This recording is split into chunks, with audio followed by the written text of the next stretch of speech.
Welcome to the Spartan Newsroom. I'm Diana Camarena. And I am Chandra Fleming. This is your January 23rd news update. 2 men have been identified as suspects in the mass shooting in downtown Seattle. Suspects Marquise Latrell Tolbert and William Ray Tolliver are wanted by Seattle police, who warn that the men may be armed. The shooting took place at around 5 o'clock on Wednesday, January 22nd on 3rd Avenue and Pine Street. 1 woman was killed and 7 others were injured. Although there is no clear motive for this mass shooting, detectives suspect it to be a form of gang initiation. Day 3 of President Trump's impeachment trial began today in the Senate as the opening arguments continue. The arguments from House Democrats focused on the president's perceived abuse of power. The senators largely leaned toward their party, with Democrat Chuck Schumer saying that the managers did an exceptional job of laying out the facts of the case, while Republican Rick Scott said that the House Democrats hate Trump and want to kick him off the ballot for next year.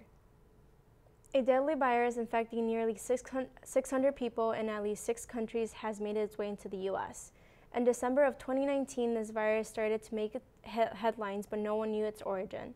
After research, it became known as the coronavirus and is sweeping Wuhan, China. 3 Chinese cities are on lockdown, and international airlines have halted their flights into the city.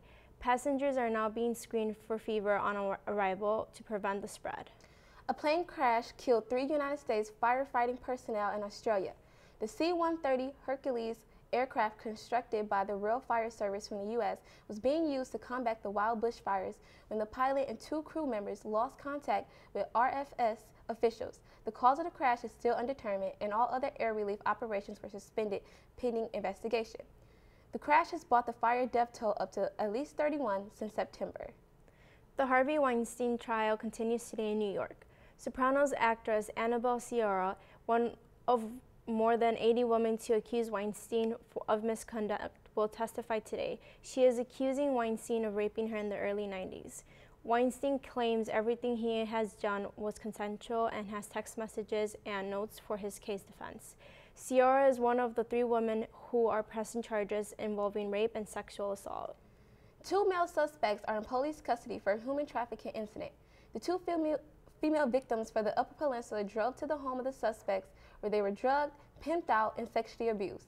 Genesee County Sheriff Chris Swanson said the suspects dropped off the victims at Hurley Medical Center in Flint when they looked sick. When the suspects arrived on Wednesday, January 23rd, to check on the victims at Hurley, police arrested them. Officers surrounded the Florida home of former NFL star Antonio Brown on Tuesday, January 21st. The Hollywood, Florida Police Department tried to question the former wideout and his trainer Glenn Holt for acts of burglary with battery. Brown hid in his home, but his trainer was arrested on Tuesday for those charges.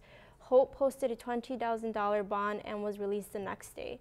The HFPD issued an arrest warrant for Brown on Wednesday, January 22nd. A Nebraska surgeon is helping those who cannot afford surgery. Demetrio Aguila started a program that gives patients the option to pay for surgery with volunteer work. The complexity of the surgery determines how many volunteer hours a patient must serve. Aguila hopes is that patients can receive medical care without experiencing financial ruin. Only 8 people are involved in the program so far, but Aguila hopes to inspire many more. Thank you for watching the January 23rd news update. I'm Diana Camarena. And I'm Chandra Fleming. Don't forget to check out the Spartan Newsroom website at spartannewsroom.com. You're watching MSU TV Channel 18.1. Have a great day.